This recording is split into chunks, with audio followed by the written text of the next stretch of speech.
Well, thank you, Michael. It's a great honour to be in the presence of so many distinguished journalists and foreign correspondents. And without singling out any one of the guests, may I acknowledge Andrew Grester, whose brother Peter is imprisoned in Egypt after a trial that was no more than a shocking mockery of justice, as Hayden Cooper so brilliantly chronicled for the ABC. Peter Grester is a great Australian journalist who was simply doing his job, but had the bad luck to be working for a news organisation whose owners are regarded as political opponents of the Egyptian regime. Our government has condemned this decision to imprison Peter, not least because it was part of a broader attempt to silence a free press. Our Foreign Minister, Julie Bishop, has met with her Egyptian counterpart, Foreign Minister Sameh Shoukry, as recently as last month to argue for Peter's release. An appeal has been lodged, or will be lodged, and our officials will continue to provide every assistance to Peter and his family. We're often reminded that our freedoms, our way of life, are secured because our defence forces are prepared to put their lives on the line. We should not forget that the price of the news we read every day, of the transparency, accountability, indeed the democracy that only a free press can ensure, is all too often paid in lives and liberty put at risk by journalists like Peter Grester.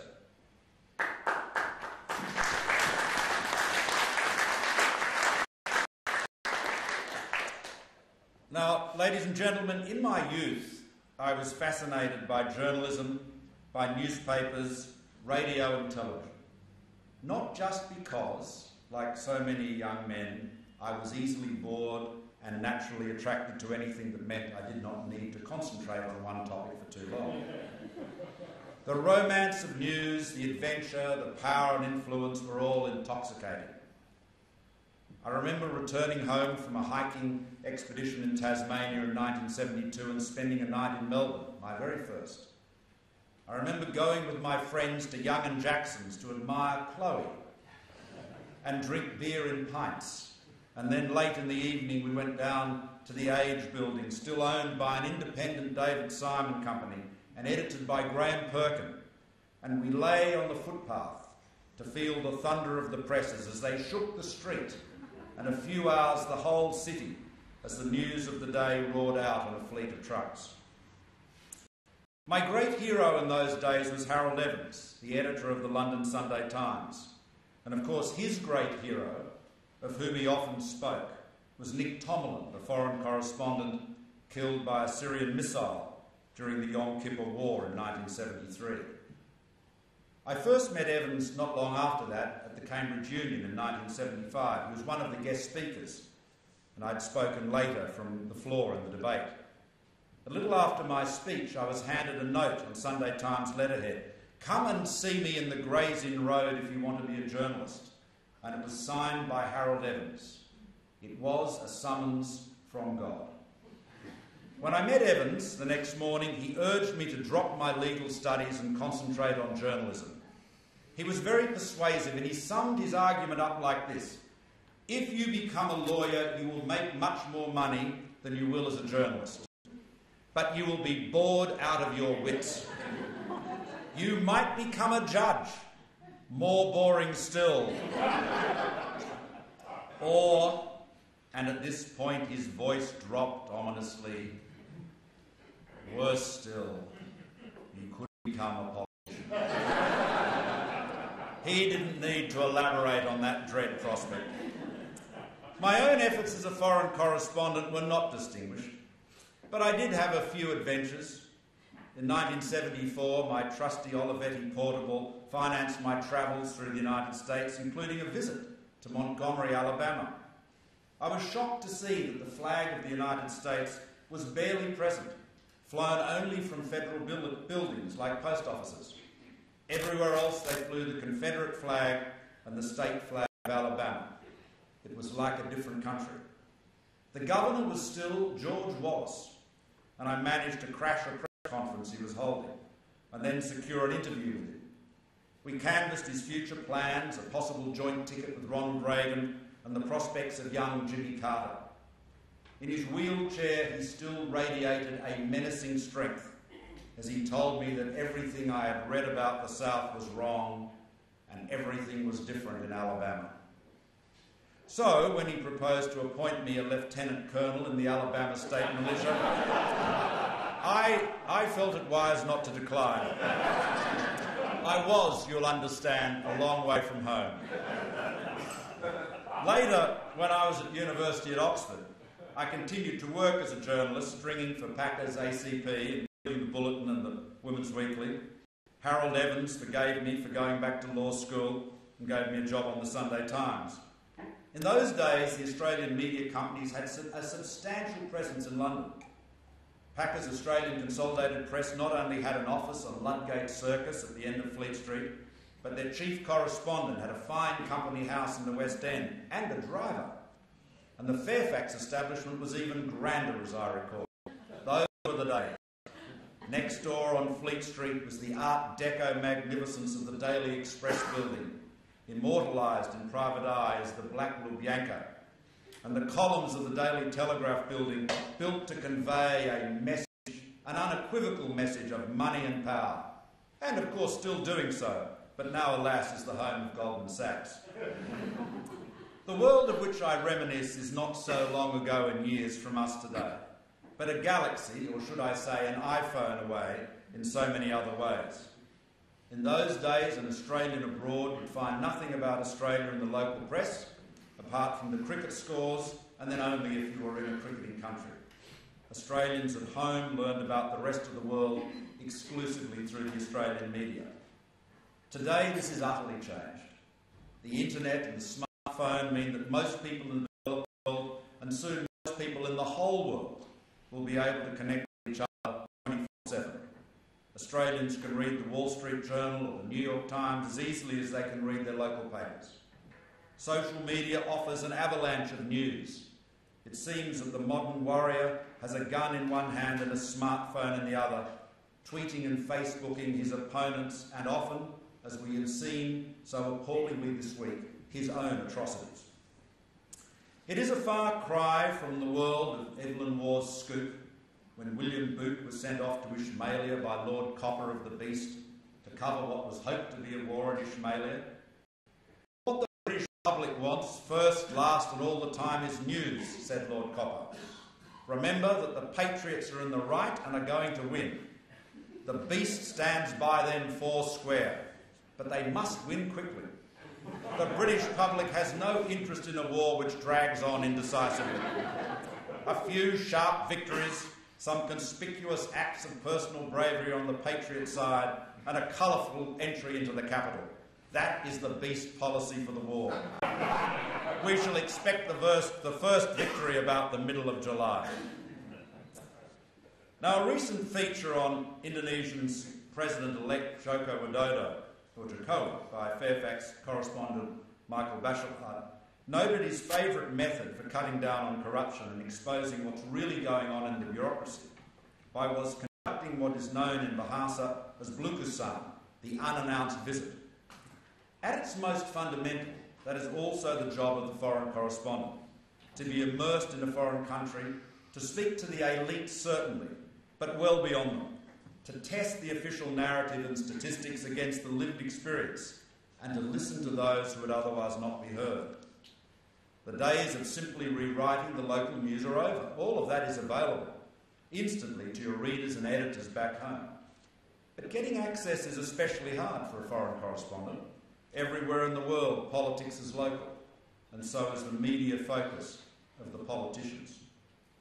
It's also always been expensive to maintain a foreign bureau, and that is even without William Booth's supply of cleft sticks.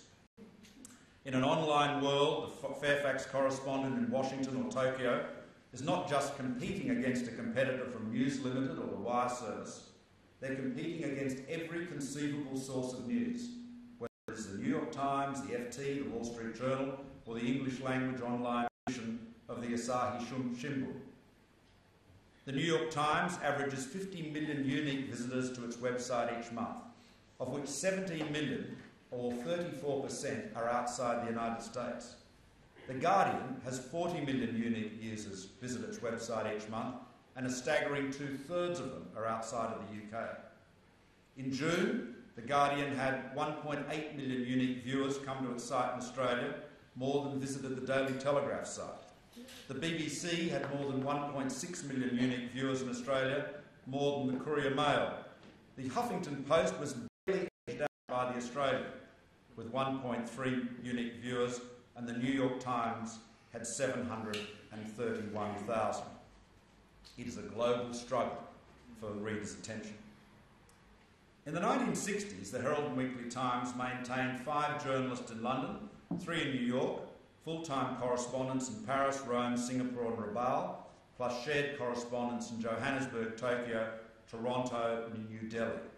Fairfax maintained large bureau in London and New York.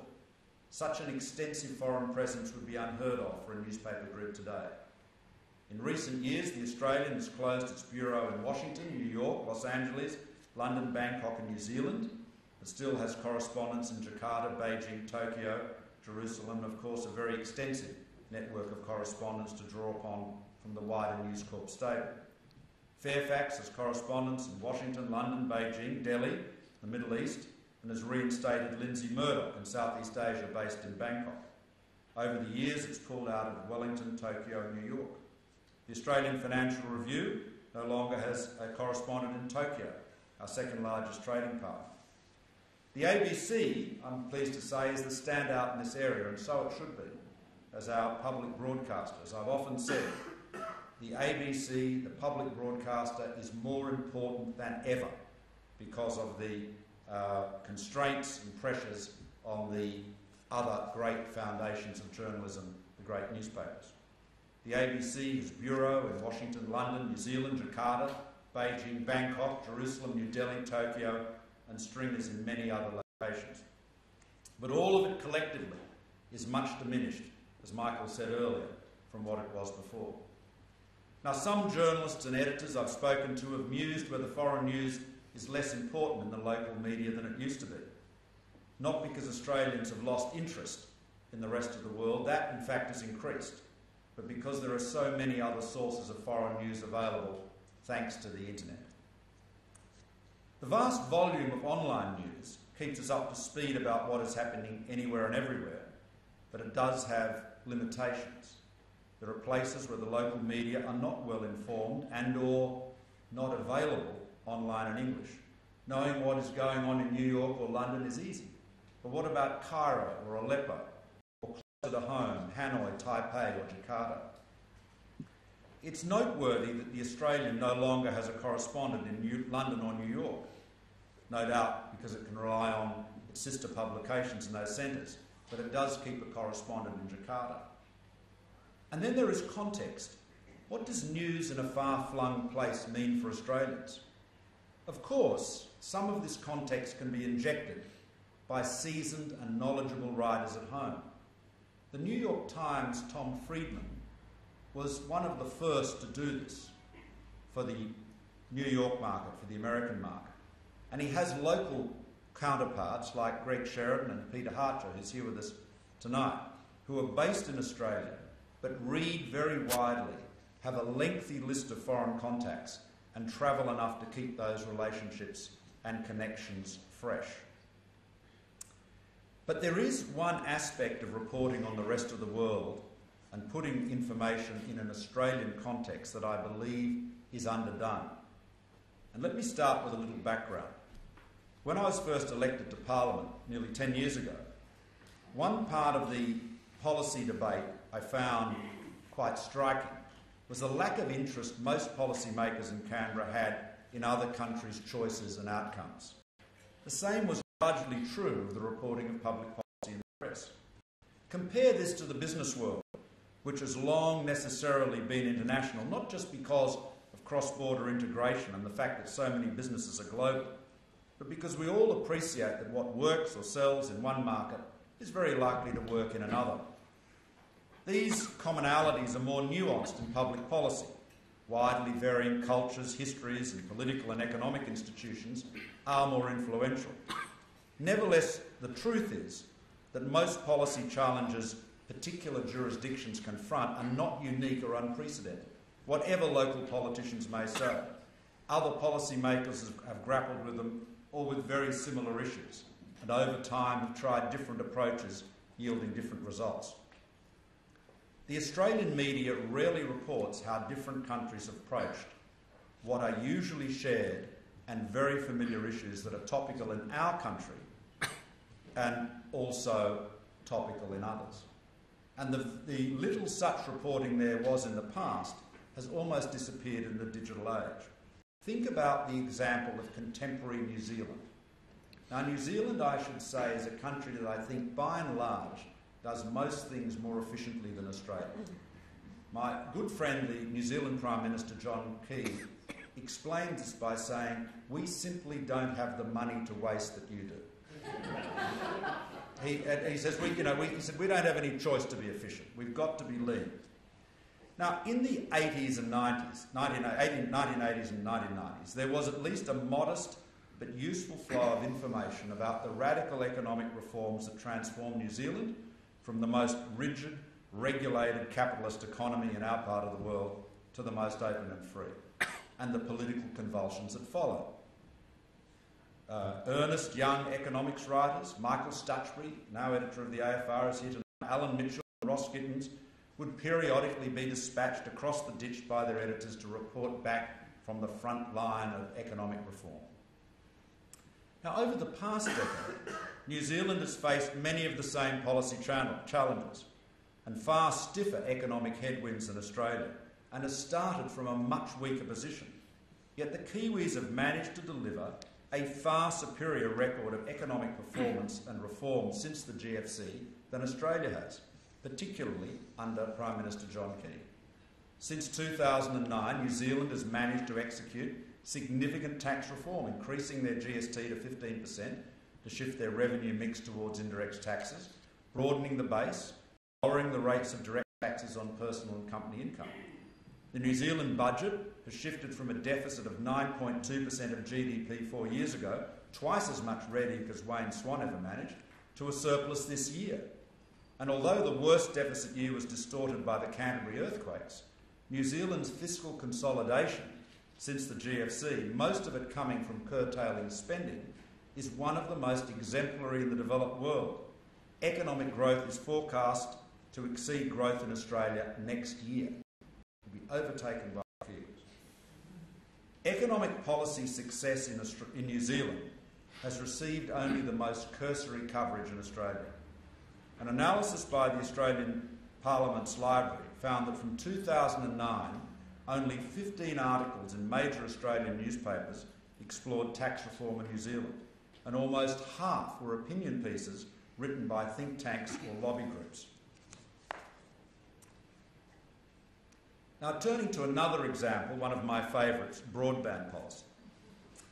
The previous government made a commitment in 2007 to spend $4.7 billion to subsidise the upgrade of broadband infrastructure. That was not exceptional. Many, although far from all, advanced and emerging economies have done the same. But from 2009 onwards, as Bill Scales recently chronicled in his audit report, a series of extraordinary policy choices resulted in Australia tackling a familiar and shared problem, how to achieve widespread access to very fast broadband, with a policy of exotic uniqueness. No other country created a government-owned start-up to deliver the upgrades.